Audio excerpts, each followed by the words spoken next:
Hey everyone, I'm Kim, the mom boss behind EMERYANDK, and today I'm going to show you guys how to recreate my zebra stripe gum tumbler. I will put a picture of it on the screen right now for you to see. So this tumbler went viral on TikTok. I posted it about 2 months ago. I have over 2 million views on the video, which is absolutely insane. I had a lot of people reaching out asking how they could recreate it, and so I figured I would put together a YouTube. So this tumbler is actually a full glitter cup.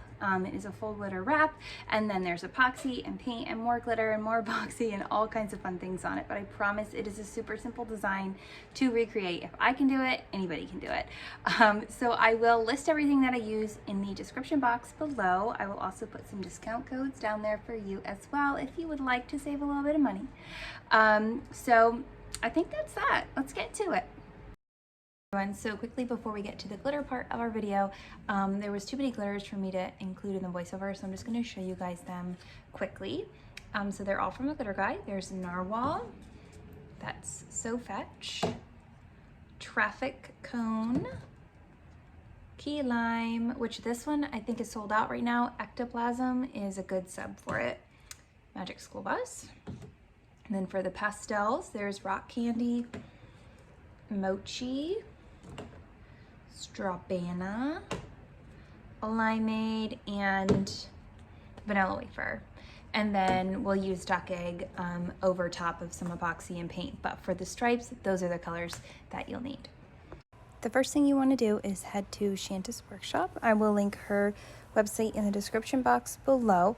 You're going to find her Serape template and you're going to buy it for the tumbler that you're using. So I'm using the Hog 20 ounce skinny straight, so that's the template that I want. We're going to cut it out on the Glitter Guys Tacky Tape, which is their double-sided adhesive sheets. These things are amazing. There is no static. They're so easy to glitter.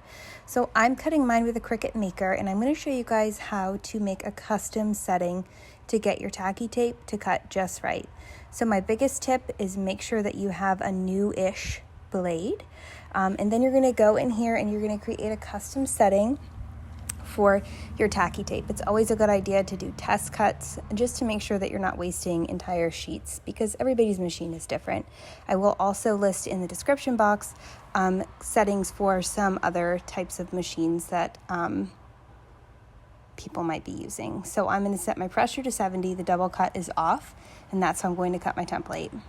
So now I'm going to start with my sanded and prepped cup. So I've just sanded it with a sanding block, washed it, and I painted it white. I used the Rust-Oleum 2 times white spray paint. I prefer semi-gloss, but I think like flat is all I can find right now. So we're going to wrap our cup, and I'm just kind of loosely wrapping it to figure out the placement of my tape. And the seam on this doesn't need to be perfect because it's going to be covered up by paint and more glitter. You're really not even going to see it. So I hold mine in place with a little sewing clip that you saw there. You could use tape if you wanted to also.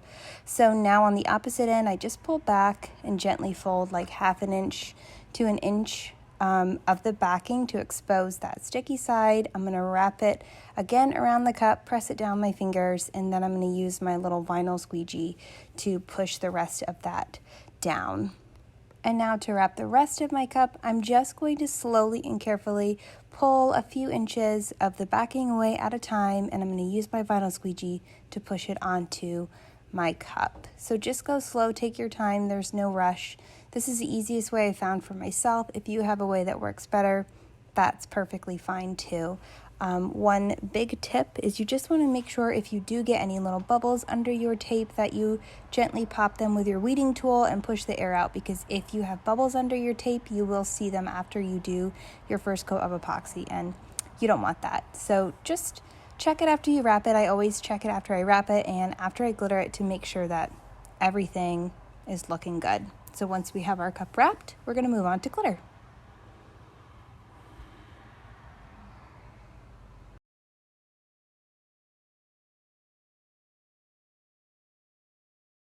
Okay, now we are ready to move on to the fun part, the glittering. So I'm using glitter from the Glitter Guide. This first color is called Narwhal. It's a beautiful pearl iridescent blue. So to apply my glitter to this template, it is super simple, like so simple. You just use your little weeding tool. You're gonna pull off your little lines. There we go. Then once you pull them all off, you literally just dump your glitter on and brush it off. This tacky tape is amazing when it comes to removing extra glitter. So if you were into kind of the burst templates and tumblers, like this winter, you might have used like that cat scratch tape from Amazon, which was fine, but the backing is like waxy and staticky, and it's such a pain to get that extra glitter up. But you can see like the glitter just literally falls off this. Like I just tap it, I lightly brush it, and I'm done. There's no fighting with it, which is amazing. So as I'm glittering this tumbler, I don't really have a plan as I'm going into it. So my first two colors, so Narwhal is finished. The next one I use is pink. It is that So Fetch. It's a matte neon pink. So this is the next color. So really when I'm glittering this tumbler, all I want to do is make sure that I'm not putting my neon colors as neighbors. And then the same thing with my pastels. When I get to those, I don't want my pastels as neighbors. Occasionally it happens, not a big deal, but I'm doing an AB pattern, if you will. So neon pastel is kind of my goal. So as I'm going through with my first Narwhal and then that So Fetch, it's not a big deal. Like I don't count or check my pattern or anything. I just go for it with these two colors and I just get them on. As I start to get into the other colors, I'll be a little bit more aware of where I'm putting them. Like I might count. So like if I have a Narwhal, I'm not going to put, an orange right next to it or whatever. Like I said, like an AB pattern. But it's super simple. Don't overthink it. Just relax and go for it. I promise you there's really no wrong way to do it.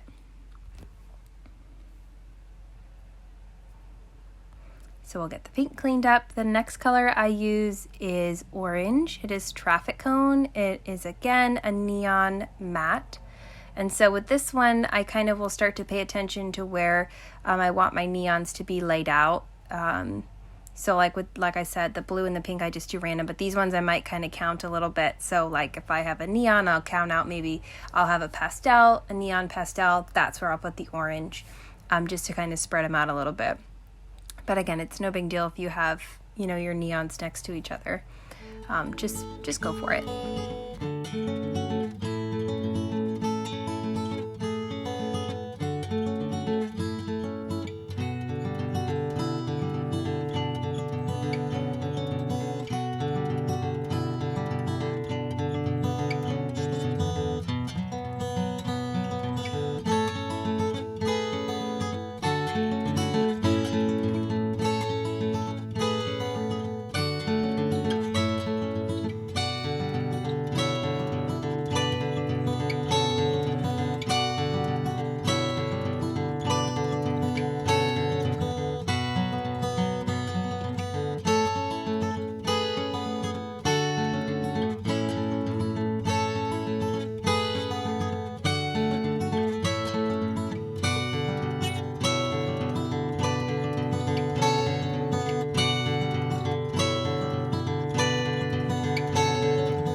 All right, now we are ready to move on to our pastel glitters. So this is the part where you kind of want to really pay attention to where you're putting your pastels. So this blue is called Rock Candy. It is the pastel that you can really tell the difference from the others, and you'll know what I mean more as we go along and you see the colors together. So with Rock Candy, I will go through, and if there's any more spots where there's going to end up being pastels as neighbors, I'll put the Rock Candy there to break them up because it looks the most different. I hope I'm articulating that right, but I promise it'll make sense as we go along. So just putting in the Rock Candy here. I love this pastel blue. It is so pretty. So again, taking the extra off. And now my hope is for my cup that I have a really good A-B pattern. And so now as I go through with my other pastels, all of them will be neighbors to neon colors. And again, I hope I'm articulating that right, but this is Mochi. This is the pastel pink. I love this one. It's so soft and pretty. So you'll see there's these two big stripes in this Serape template. I always do those pastel colors, and whichever two colors I choose for those bigger stripes, I'll maybe do a little bit less in the smaller stripes, just because I don't want to have a ton of small stripes in the pink pastel and then have a big stripe. Just to kind of help balance it out, I guess, is my thinking, but you can lay out yours however you want to. So I'm just going to continue to glitter the whole thing just like I did with the neons.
Okay, so after we are finished glittering this tumbler, I'm going to give it 2 good coats of Rust-Oleum clear gloss spray. I'm going to let that dry, and then I'm going to put a coat of epoxy over it.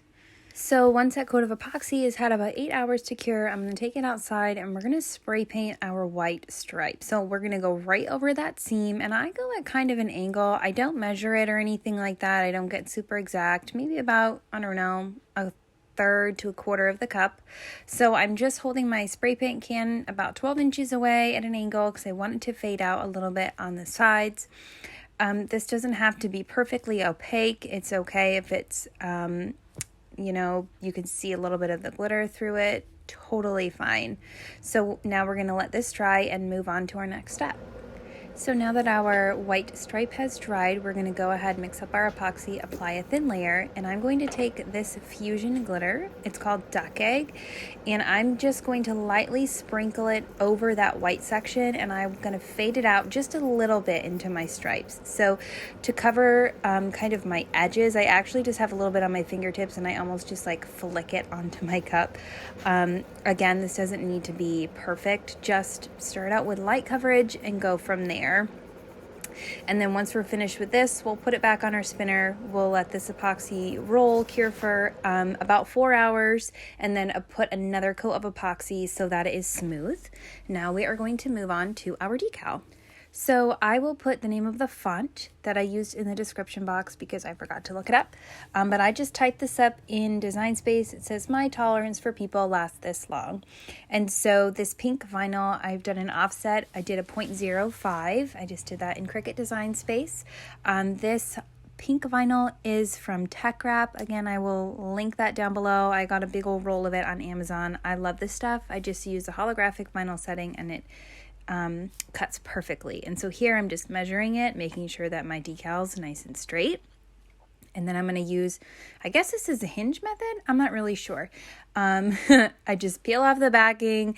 I'm going to push it down the middle, push it down on the sides, and carefully pull away my transfer tape to make sure that I don't pull up my decal as I go. And so next I'm going to layer my white font over it. And I definitely do layering a little bit of a less conventional way, I think is how I would say it. But I'm actually going to do it one word at a time. So I take a small piece of my transfer tape and I'm going to pick up one word at a time and I'm going to put it on there. And it takes a little bit longer to do it this way, but I found that I mess up a lot less and my layering always comes out perfect, because I don't know if anybody else struggles with it, but I will go to layer my decal. The top of it is like perfectly lined up. It looks so good. The middle looks good. And then the bottom, I don't even know how it happens, is like off sideways, and it's so frustrating. And after wasting way too much vinyl and time, I decided I'm going to take a little bit of extra time and just do it word by word. And I've never messed up my layering this way. So this is just what I've stuck to. So I'm going to finish layering this decal, and then we will move on to our little zebra.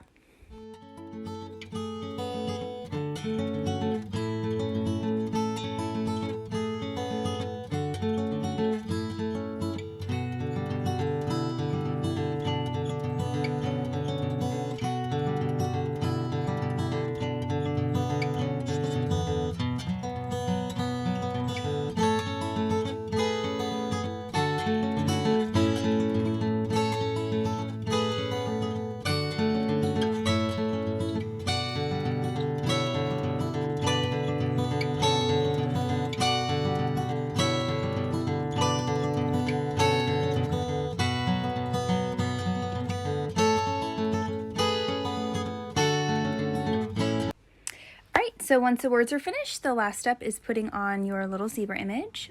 I just got mine from Google. I just uploaded it into Design Space, cleaned it up, and I use printable vinyl. I have an inkjet printer. It's an Epson EcoTank, which I'll put the information for in my description box. And I will also, of course, link this printable vinyl because it is amazing. So you're just going to carefully peel this little guy off, stick him on there, and then I'm going to finish this cup with 2 more coats of epoxy, and it's finished. Thank you so much for watching. I hope you enjoyed this tutorial. If you did, I would love if you gave my video a big thumbs up and subscribe to my channel. Have a wonderful day, and we'll see you next time.